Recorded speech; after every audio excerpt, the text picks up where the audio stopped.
Sabog mismo ang balita ngayon. Kalaguyo mismo ni Mr. Benny Lagata ang mismong nagpapatunay na talagang ang kabit ay talagang matapang.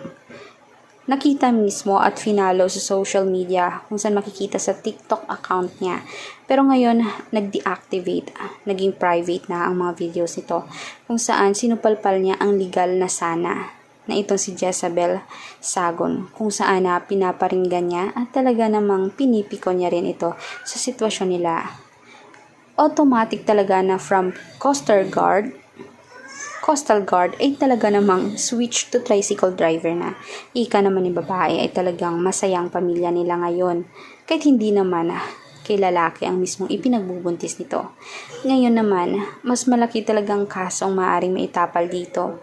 Dahil nga naman sa pangangaliwa, kahit hindi naman talaga kasal si Benny at si Jezabel, pero ang pangako sa isa't isa at naganap na prenup ay may kaso na talaga itong magaganap.